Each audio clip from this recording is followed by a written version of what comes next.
देखोगे। कितना आप मॉल रोड घूमोगे और कितना नैनीताल में कुछ देखने के लिए ऐसा सच है नहीं। एक दिन घूमा, दूसरे दिन घूमा, तीसरे दिन हो गए हम बोर।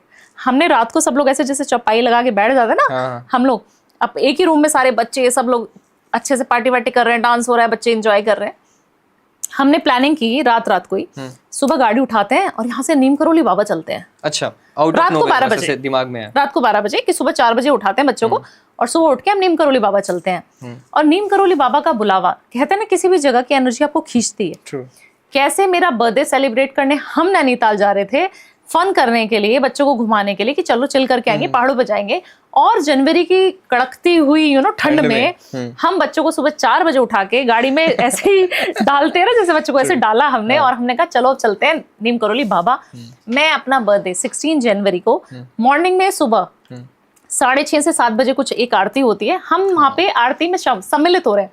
लाइन बहुत छोटी थी, बहुत कम लोग शायद गए हुए थे उस दिन, और उस टाइम पे मतलब आरती की जब दर्शन हो रहे हैं, मैंने आईज क्लोज करे हैं और मेरे सामने साक्षात, मुझे इतना ज्यादा कुछ नॉलेज नहीं था, टू बी वेरी ऑनेस्ट, मुझे इतना ज्यादा कोई लगाव नहीं था बाबा से, बट मैंने सुना था बहुत, जैसे आप कह रहे हैं संकेत। True, हाँ। वो आ चुके थे काफी सारी जगह, मेरे को फोटोज दिखी थी, विराट कोहली की बहुत सारी वीडियोस वायरल हुई थी, बहुत सारे लोगों से संकेत या सुनना इंटरनेट पे सुन रही थी मैं।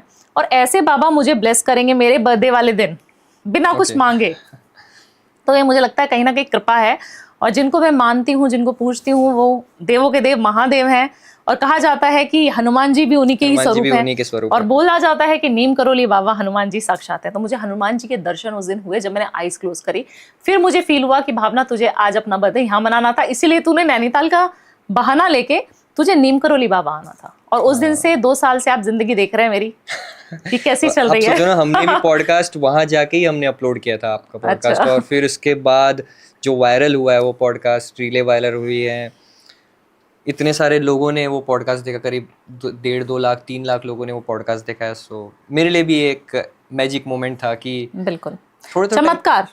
चमत्कार। आई थिंक सब कोई को जाना चाहिए, बिल्कुल एक बार तो जरूर जाना चाहिए।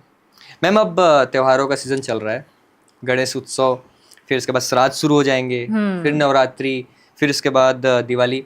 तो मैम एक एक फेस्टिवल्स के बारे में कुछ बताइए और कौन क्या कर सकते हैं। देखिए, श्राद्ध से शुरू कर लेते हैं क्योंकि श्राद्ध पितृपक्ष अभी आने वाला है। तो सबसे पहले गणेश जी का तो अभी 2-3 दिन में हम लोग बस बैठे ही हैं। अच्छा। और गणेश उत्सव काफी सारे लोग, जब तक ये रील हमारी या जो पॉडकास्ट रिलीज होगा तब तक मना चुके होंगे। बट गणेश जी को ना ये ना करें कि आप सिर्फ गणपति को, हम सिर्फ गणेश विसर्जन तक ही सम्मिलित रखें, है ना।